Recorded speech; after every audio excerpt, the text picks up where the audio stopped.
everybody. I'm Jessica Elder from Children's Brain Tumor Foundation, and I'm the manager of the bereavement program. And I wanted to tell you a little bit real quick about Children's Brain Tumor Foundation. We are a foundation that's national, and we help families who are diagnosed with brain and spinal cord tumors throughout every part of their journey.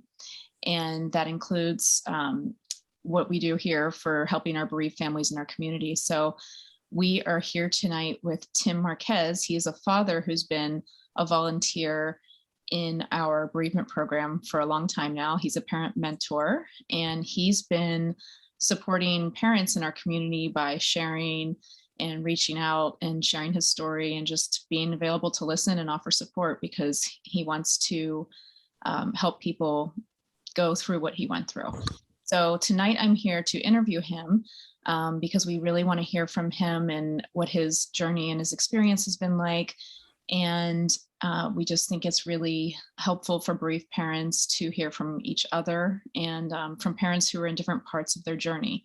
So Tim, I know about your situation, of course, and Paige, but I would really like for you to share with us. So if we could just start by a little introduction and you could tell us about Paige and your story. Sure. Thank you for the invite for the interview. My name is Tim Marquez, and I've been bereaved for 16 years. Paige started showing symptoms in March of 2005, started with headaches, and about every week and a half. Then as time went on, they progressed into multiple headaches throughout the day and the night. In June, a month after her 4th birthday, she was diagnosed with ATRT. It's a particular type of brain tumor that afflicts only toddler-age children. She was admitted in the hospital June 17th, and she died on July 30th of 2005. I have 2 other kids who are now 23 and 21 years old, but they were both very young at the time that she had passed. And it's pretty much our story from where we're at with regards to my wife. I think she has had the most difficult time out of the both of us with processing all of this. And these types of incidents, I think, produce different outcomes from the parents. And I'm able to talk about this more freely than she is. She chooses to not really get into it, which is fine. Everybody grieves at their own pace and goes through the process at their own pace. Thank you for that introduction and for sharing. And we are going to actually talk a little bit more about that subject, about how often partners grieve differently and how you get through that challenge and how you support each other. But thank you so much for sharing so far. And sure, anything you'd like to share about Paige and your family, of course, we love to hear. But I'll start by asking you some specific questions. And because you're a father, and we really love to hear from fathers because we don't see them as much in, especially in our Facebook group and our online chats. They're always welcome, but you're one of the fathers that have been really involved for a long time. So I want to know from your perspective, what do you feel are unique issues that are experienced by bereaved fathers? And I know that everybody might have a different journey, a unique journey, but in general, do you feel are some father specific issues, challenges that have come along throughout your grieving journey? So I think our culture has a lot to do with it, our individual culture. So my heritage is Mexican American. We're taught to be macho and you don't cry, and you're the provider. You're supposed to be the one that saves everybody. And whether we're bereaved mother or father, we all know that saving our children didn't work. So it's a fallacy to believe that. But along that line, I think that over time, you start to learn and adapt and accept that you can't control those things, and it's not your fault. Sorry. it's not your fault that these things happened. It's just part of life. It's something you don't have control over. So you control what you can control. And I think COVID, if anything, showed all of us that that's the case. It doesn't matter what your position was. We were 100% out of control of things beyond that. I've had some opportunities to talk to bereaved fathers in the past who I've reached out to, and they typically do not return the call or they do not respond to the email. And as a father, I understand why you do want the help, but at the same time, you don't want to accept what's in front of you. Thank you. Is there something specific that you as a father feel, we're going to talk more about this in a little bit, but just in general, considering what you just said, just that, you know, fathers might not reach out or connect over this as much. And you have spoken to some bereaved fathers, but in general, as a father, what do you feel has been something that has either supported you or helped you throughout your journey? I think it depends on what your beliefs are. I was brought up in a Christian household. My father was what they call bivocational, meaning he was a minister, but he also was a welder. So he did have a specific career type job. He just preached at different churches. And after Paige died, I had a lot of anger towards God. And trying to understand, you know, why this happened, not just to me, but to my entire family and to Paige. But a book that I read maybe about 7 years after she had passed,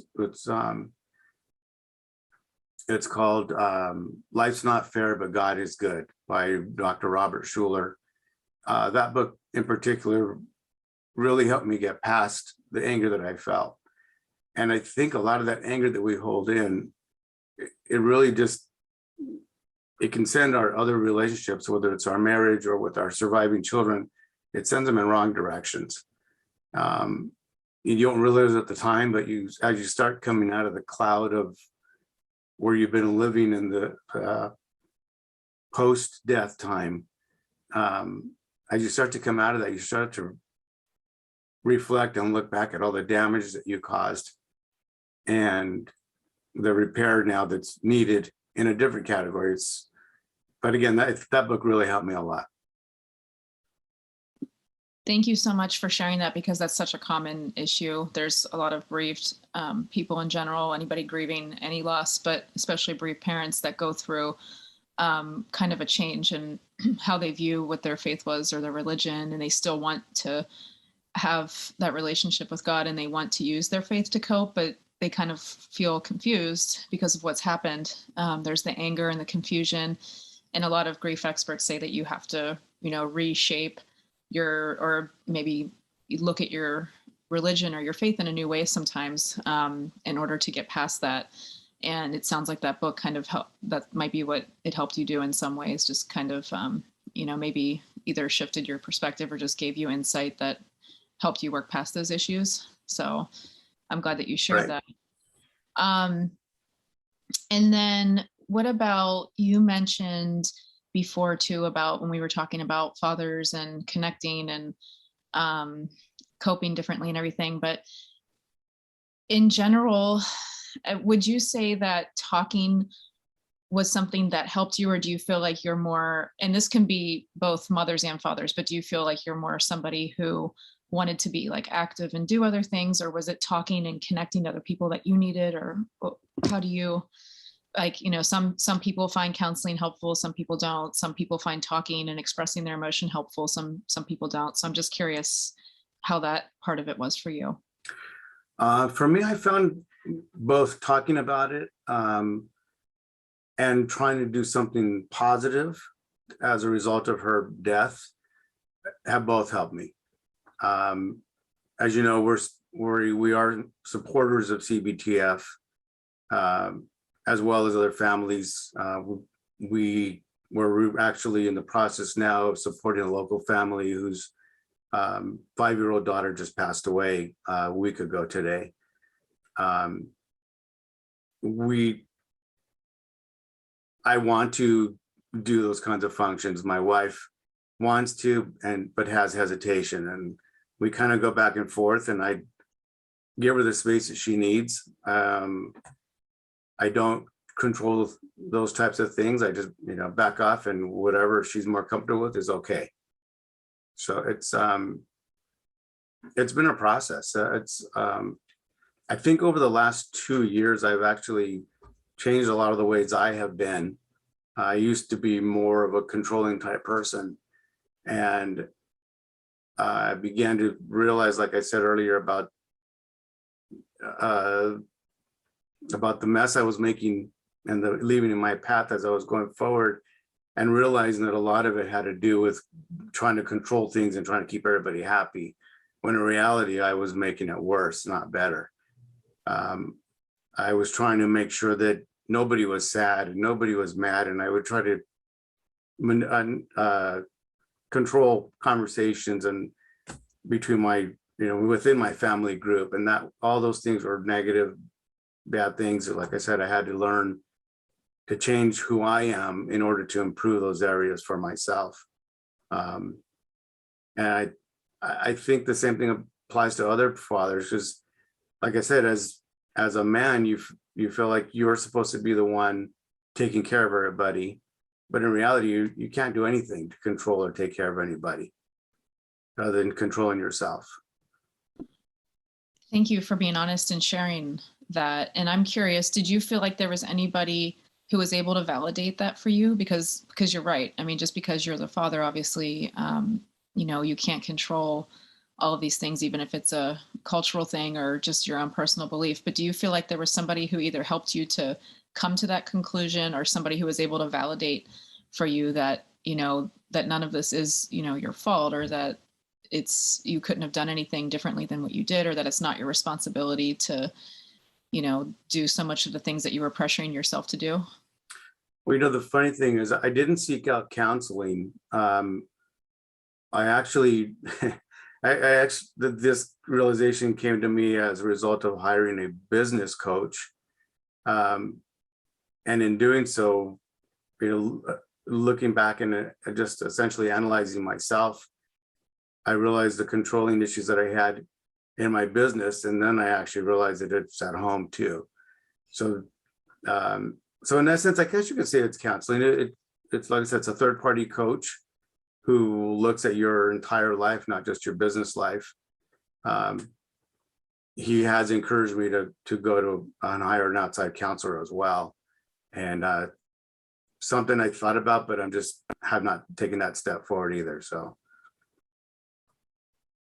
Yeah, that's a common hesitation too, with both bereaved mothers and fathers. And some people in general, depending on your personality and what your experiences are just more comfortable with that. But you don't have to elaborate if you're not sure, if you don't know what the answer is, but do you know what your hesitation, just out of curiosity, might be? Or I don't know. I don't know, other than maybe I just don't want to do it. I'm not sure. I think when the time comes, when I'm ready, then that's when it'll happen. Yep. And there's also been a lot of information out there about how, counseling helps a lot of parents, but it also, it's not a must for some parents either. It really depends on so many unique personal factors. And, I would imagine that, yes, the interest, having an interest in doing it would make it more beneficial to you. But yeah, lots of people have very mixed feelings about it. So thank you for sharing that too. Sure. I wanted to touch upon that because it just, that topic comes up a lot. So we talked a little bit about how you and your wife kind of approach the whole grieving and your grieving journey a little bit differently, which is very common. At what point did you both realize approximately, that you were coping differently, that you might have different needs, and how did you guys support each other while you were both grieving? Wish there was something I could say that this is the right way to do it, but I don't think there is one. we are very different. When Paige passed away, I spent the first few days alone just going through pictures on my computer, and it was for me, it was a really emotional time and a lot of crying for me of just, like I said, just going through those different pictures and things like that. That was the beginning of my process. Whereas Cheryl, on the other hand, didn't want to see any pictures. She was 100% avoidance, didn't want to accept any part of that. But I think it's also different. Mothers carry that baby inside of them. It's a different type of connection that a mother's going to have to their child than a father. So I think mine was more external, if you will, as far as the relationship was concerned that I had with Paige, whereas Cheryl was more physical. Cheryl also was home 24/7 with Paige from the time she was born till the time she spent in the hospital. Cheryl stayed in the hospital with her every day until she passed away. And I was in and out of the hospital, going to work at night and staying during the daytime. So again, our roles were different. And I think that because of that, the grieving roles are also going to be different. But as far as our grieving process, like I said, when something like that happens for me, I want to go straight head into it. So I think I'm I shouldn't say way. I think I'm just further ahead of her in the process.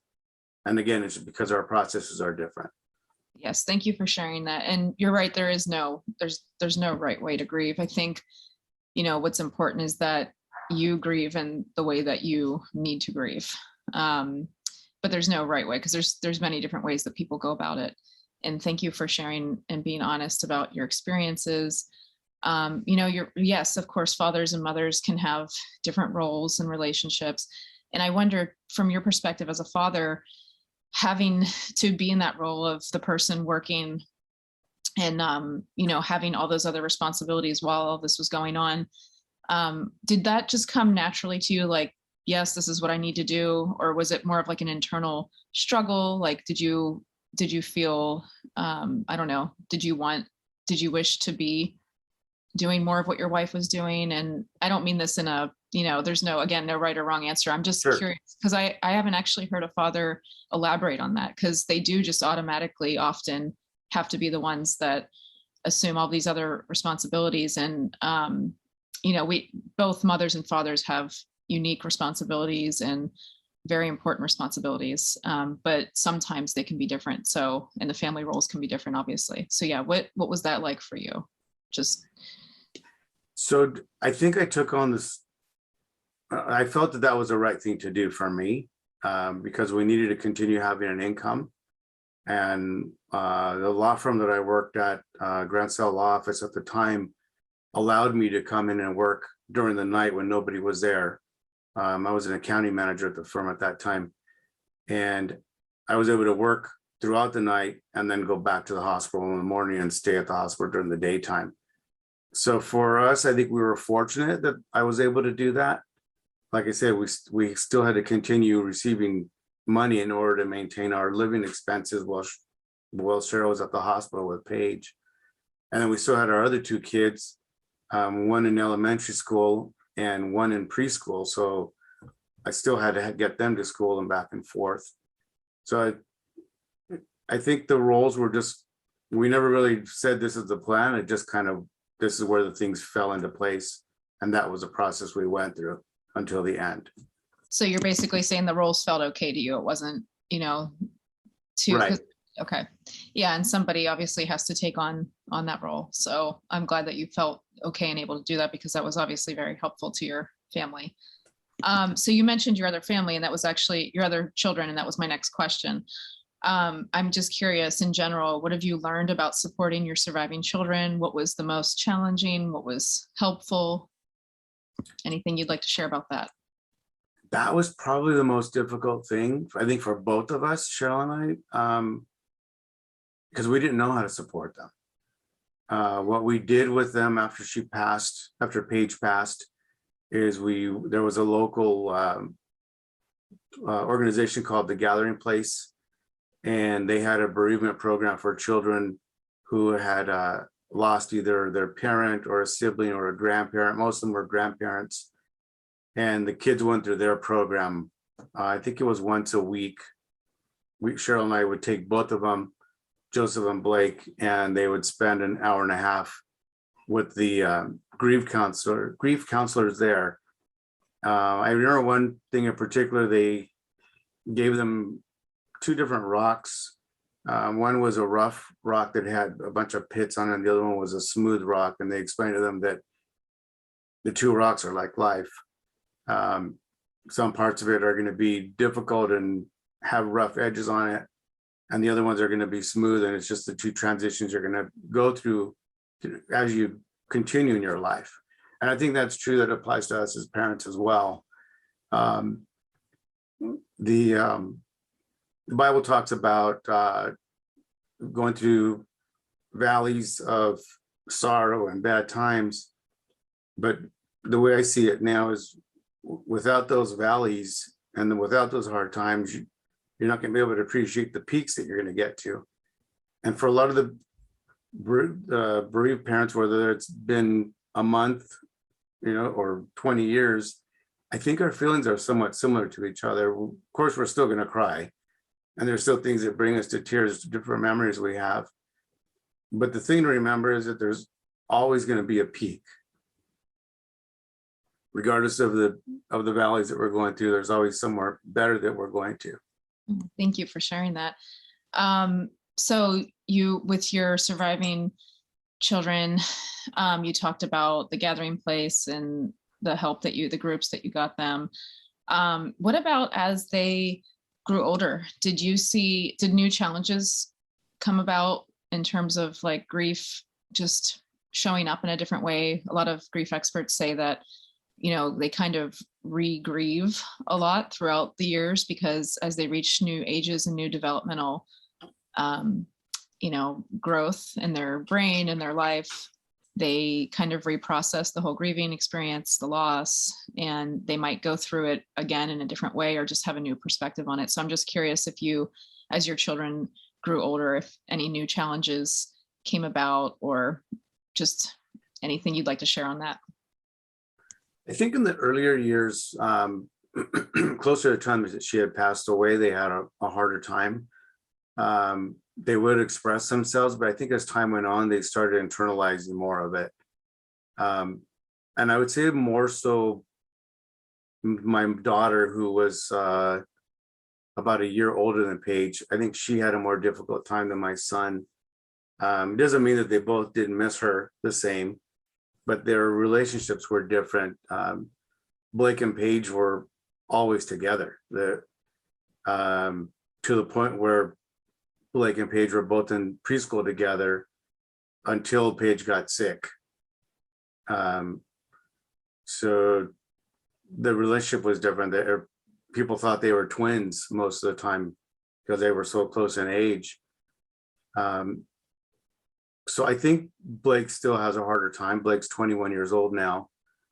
I was just curious if you noticed, just new challenges come about. And of course, if anything, you found helpful along the way, but you kind of answered that. And you're welcome to share more. And I also was wondering if what Blake's and your other child, what their memories are, because it was a while ago when they were young. I'm just curious, like how much do they remember? I don't know. That's a good question. We haven't really talked about that in a long time. The only thing, we laugh about certain things. When they were little, we used to play charades, and we kind of laugh about it because every single time that it was Paige's turn, she was always a frog. And then when it was her turn again, she was a frog. So it was pretty easy to guess what she was going to be because we already knew she was going to be a frog. So we still, we laugh about those types of things. They talk about when, I used to play a game called Steamroller, and I would roll over them and they would jump on me, and just different things like that were games that were played all collectively between the three of them. they don't really talk about anything they did after she passed. So it's been difficult. It's been difficult for them too, I know. Oh, well, thank you. I'm so glad that they have those funny, sweet memories. Those are really Yeah. important. And that's amazing that you guys can still talk about them and they can look back to that time, that family time together and the laughing. I love that. Um, so another common topic is guilt. Bereaved parents often talk about the difficulty of guilt, even if they logically know that there's nothing else they could have done. And we kind of touched upon this a little bit. But guilt seems to be an automatic feeling that bereaved parents experience. So I'm just curious, with your guilt, how did you work through that? And you did mention already about just coming to the conclusion that, you know, kind of getting rid of some of that pressure on you to fix things and to make everything better. And I think that's related to guilt, but I'd like to see if there's anything else you have to say about that subject, because it comes up so frequently, especially obviously with the newly bereaved parents. It's just as soon as the loss happens, the guilt sets in every way, and they really struggle with that feeling. Right. Yeah, I agree with that. It's easy for me to say, don't feel guilty, but that doesn't mean anything to us. I think the main thing to look at is that we're going to, as a parent, of course, we wish we could replace ourselves with our kids and we'd be the one to pass instead of them. But that's not the case. It's not how life works, unfortunately, for anybody. The control aspect for me I think was a pretty big factor. That would just happen recently, like I said, within the last couple of years of letting that go. I think you're right. I do agree that guilt is somewhat similar to that.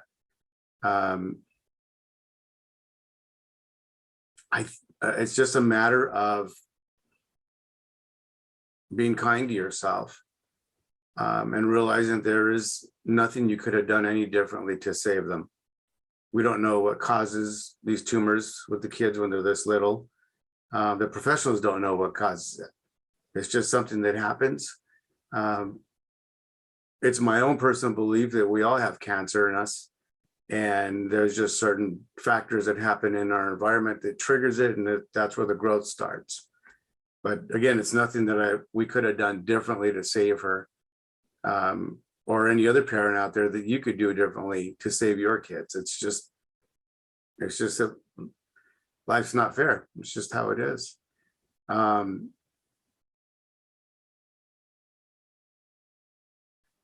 And yeah, if you're spiritual or religious, my recommendation is you pray for yourself, pray for your surviving kids. I'm thankful that we did have Paige in our life for the short time that we did. She brought a lot of good memories, for us that we can look back and laugh about, and things. I think she was an old soul. The way her behavior was so much different than the other two kids, even though she was the baby in our family. But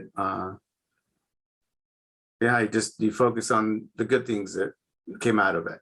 And for me, I also focus on the positive things that she still is affecting.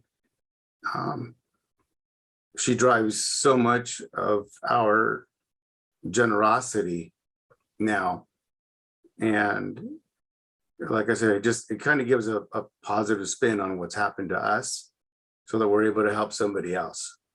And hopefully the intention is someday there will be a cure where the kids aren't dying from these illnesses and they're not getting hospitalized and going through all these processes that they have to suffer through. Thank you. That's so beautiful, and so many good points there. It's so true. We all want so badly to have a cure. But thank you. Yeah, you made so many good points about, I think that a lot of bereaved parents, feel the same way you do in terms of just, obviously everybody would rather have it the other way and have their child here, of course, no doubt. But, sometimes there are some, beautiful things in life that I guess just kind of help you along the way in the journey and help you to feel connected to Paige in a way. Like you said, she brought about those things that you've done, the generosity.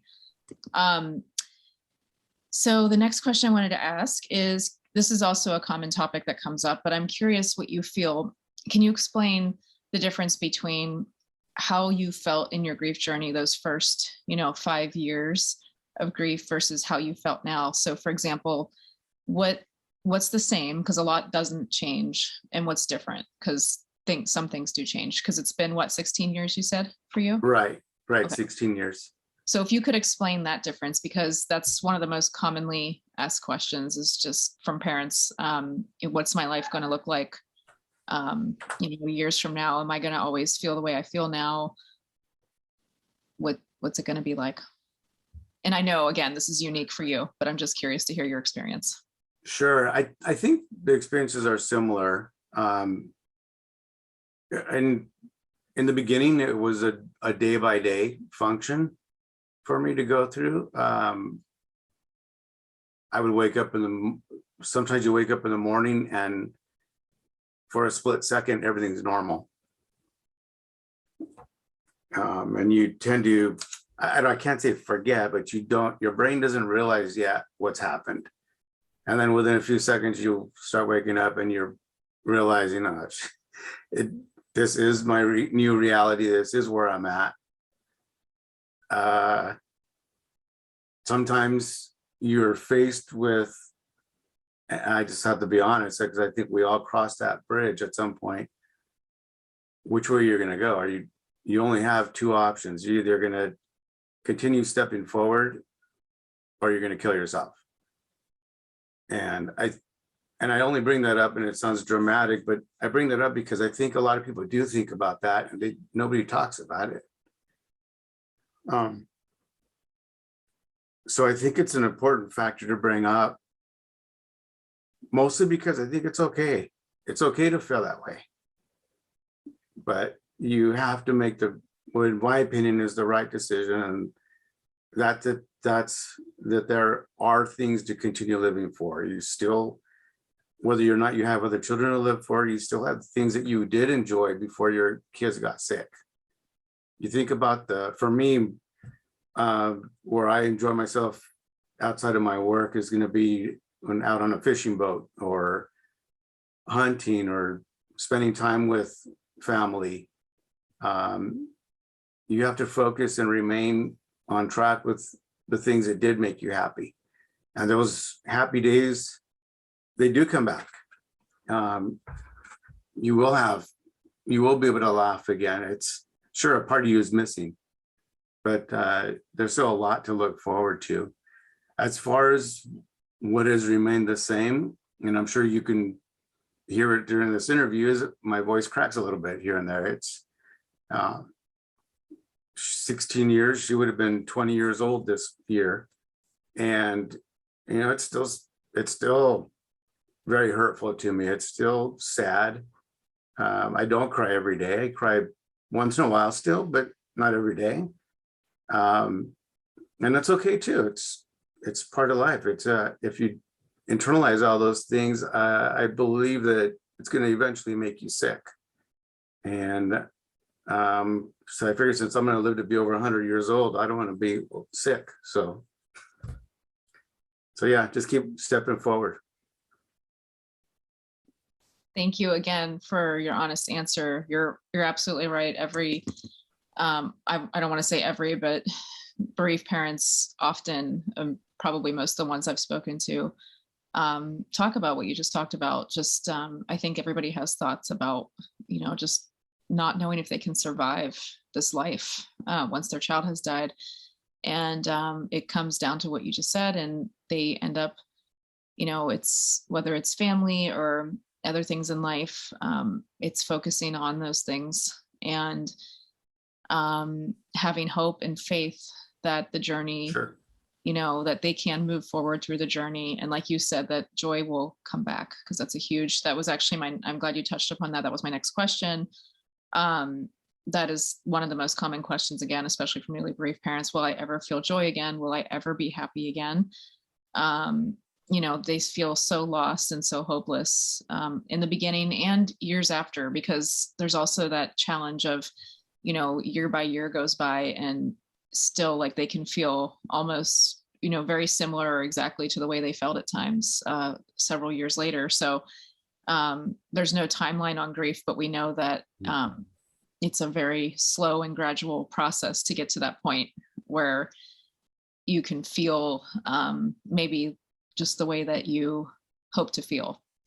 We all know that like happiness will not be exactly what it was before because your child's not in your life, but there will be happiness and there will be joy. So I don't know, was there, I guess you kind of commented on what that was like for you, but how would you describe how that happened for you? Was there a time where you just kind of started to feel like there were more days that were, joyful for you than before? Or again, there's no timeline, but I'm just, how was that? Can you relate to what I said about feeling in the beginning that years are going by and you still, feel the same way? I don't know. Just So curious. I was reading a Facebook post recently, and it talked about going through seasons. And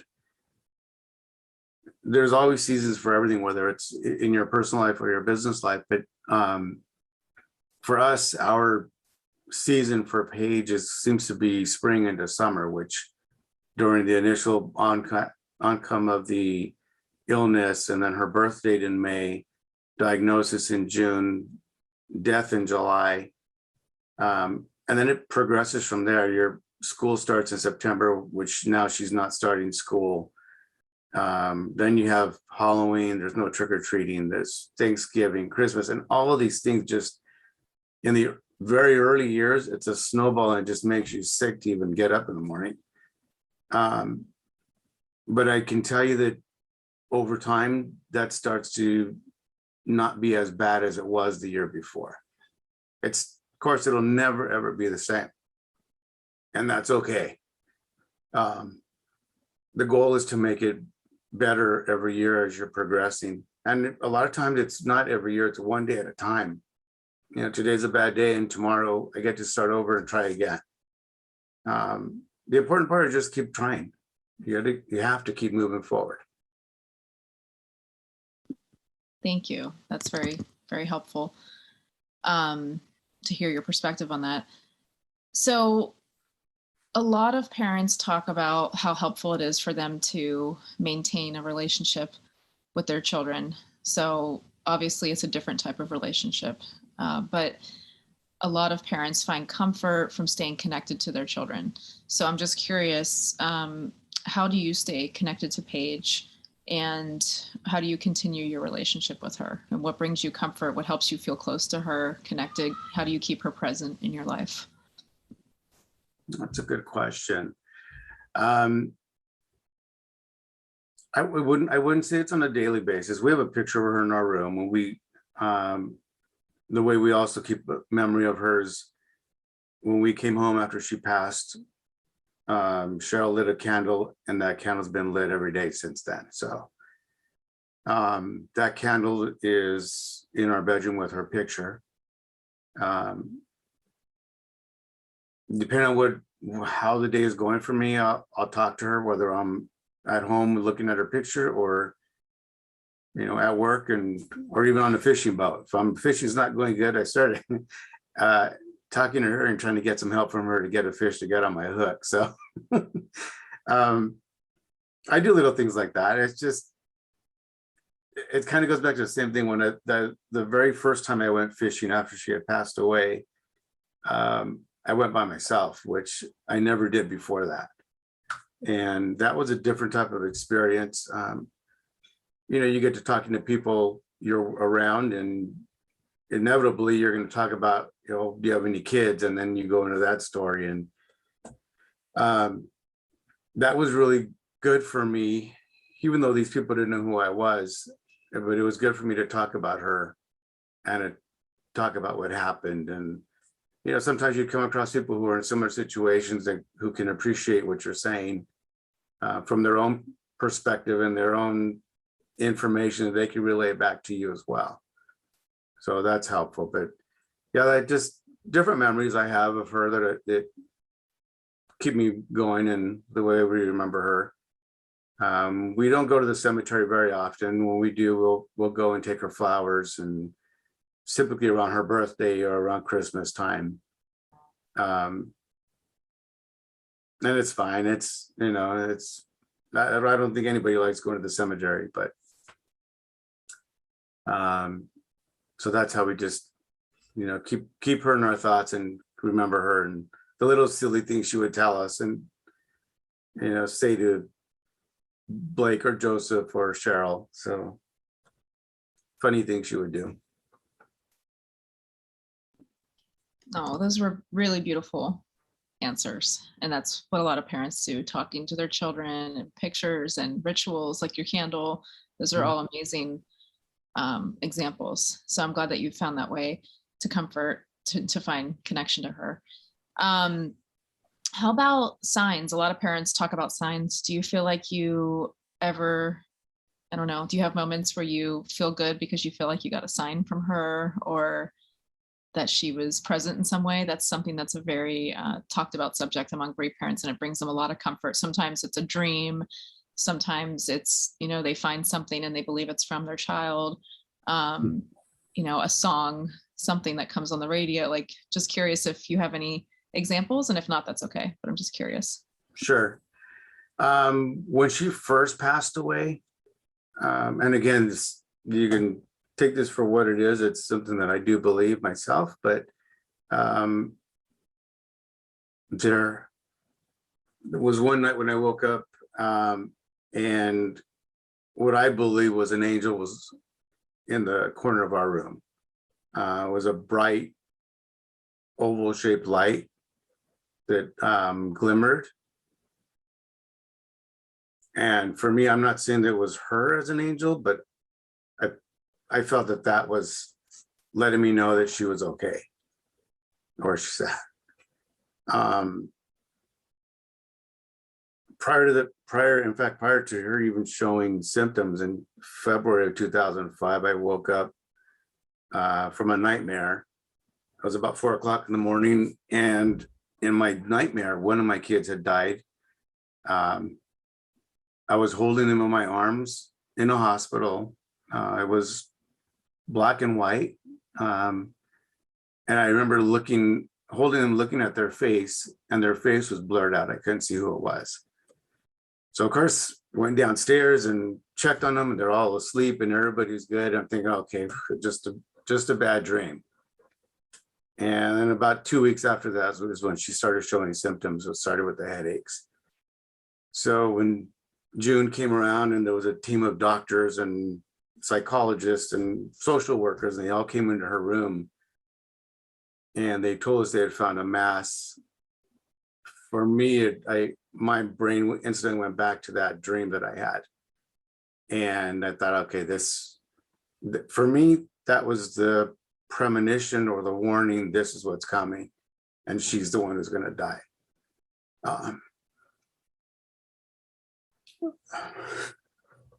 So that was really a difficult thing to deal with, because you don't want, of course, you don't want that to happen to you or your family. But then to have the realization that this is something that actually happened, you know, started as a nightmare and actually came to reality. So I have that stays with me. In talking to my father after she had passed, I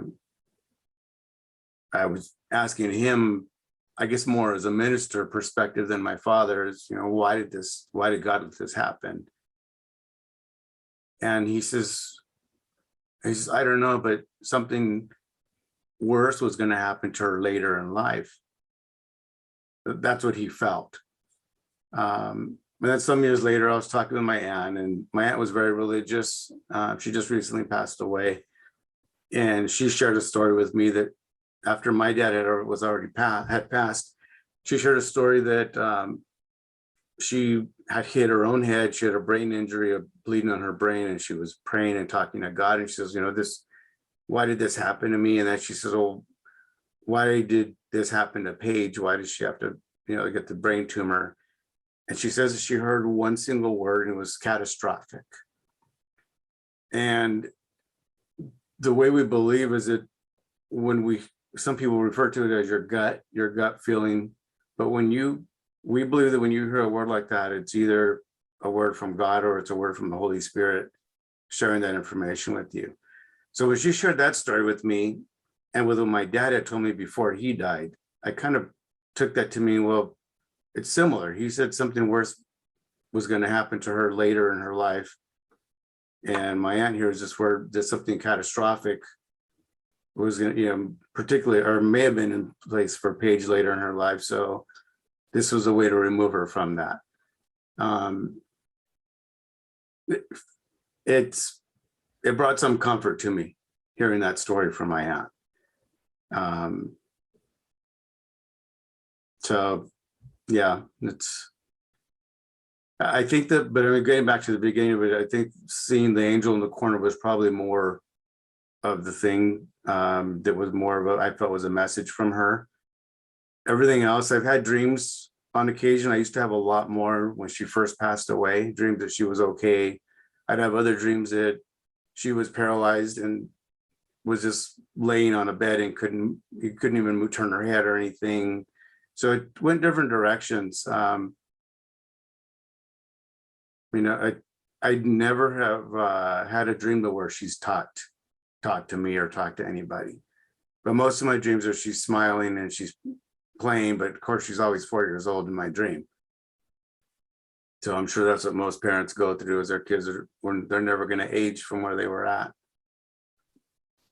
Yeah, that's a really good point about the aging thing, that you dream of her the way that she was when you saw her. When you saw the angel, just out of curiosity, did your wife see it too, or is it something that you just saw in the middle of the night? She was asleep. Okay. Yeah, so it was just me. So I didn't, in those early years after she had passed, I think my sleeping was off, I would wake up sometimes during the night and then just stay awake for an hour or two and then go back to sleep. But I know what I saw, so. Yeah, you're not the only one who has a story like that. It's very, I've heard similar stories like that before. It's often the ones I hear are a light. Somebody saw a light, woke them up in the middle of the night, had a feeling that, it was their loved one telling them that they're okay. Or it's really interesting to me because I've heard similar stories, and I think it's really interesting. So thank you for sharing that. I think Sure. I think it's really important to share these stories because, like I said, signs are so comforting to parents, and it's okay, have your rituals and to be open to seeing signs. I think that, parents, whatever brings you comfort, signs are amazing stories. And there's some amazing books out there too about signs and, getting those messages from your children, and parents love them. It's one of the most comforting things. So thank you. To end our interview, I have one question, just thought it'd be a nice way to end, would be, Sure. And you've already touched upon this, but just wanted to ask you in general, what has brought you hope and comfort over the years? I have to go back to the same book that I mentioned earlier. Up to that point, I think I had a lot of anger and frustration for what happened. And it doesn't take you to good places when you have that feeling and you don't have a way to express it because you're not talking to anybody, whether it's a psychiatrist or somebody social worker or something like that. I think what's brought me the most comfort is just thinking of the past, thinking of the times that we did spend together and the funny things that she did. And there's like a handful of things that just always seem to repeat in my mind about her. Yeah, I would say those two things, but and for anybody out there, whether you're religious or not, I would still recommend that book. Life's Not Fair, but God is Good. Mostly because of the stories that are shared in the book that are similar to ours. The different deaths that occurred in the book are not brain tumor related. They're not all that type of death, but they are, nonetheless, it's still loss. Yeah. And I also find comfort in knowing that, you know, someday when my time comes as well, that I'll be able to see her again, and we will be together. And I also find comfort in knowing that she's not suffering anymore. She was a very independent little girl, even at that young age. And when the doctors told us that if she survived, that she would most likely be bedridden and be a vegetable, it's like, there is zero comfort in that. So despite how difficult death is, there's comfort in death as well. Thank you, Tim. Thanks you once again for your honest answer. And I feel like everything you shared here tonight was really helpful and touching. And we just love, just hearing you talk about Paige is beautiful and it's very touching. So thank you. I really appreciate it. I know it wasn't easy to talk like this, and I just really appreciate it. And I know that parents are going to, find comfort in listening to you, and you're doing what you feel called to do, which is trying to find ways to help other bereaved parents. So really appreciate you. Thank you. I hope it does help somebody. And as always, if anybody ever wants to talk directly to me, I'm always available and open for that too. Yes, that is so good to know. And CBTF has a program where we connect parents who want to make connections to parent mentors. And Tim is one of our mentors. And I got to meet you in person years ago in California when we were doing a training. So this is the first time I've kind of seen you almost in person in a long time. So thank you so much. Before we go, is there anything else that you wanted to say or share? I know you're no, that was it. Like I said, just I invite everybody to reach out. I think there is a lot of benefit in a community like this. You're not alone, and I think it's important for you to if you don't talk to somebody professionally, then it is a good thing to talk to somebody like me or Jessica as well. So thank you. Thank you so much, Tim. Really appreciate it.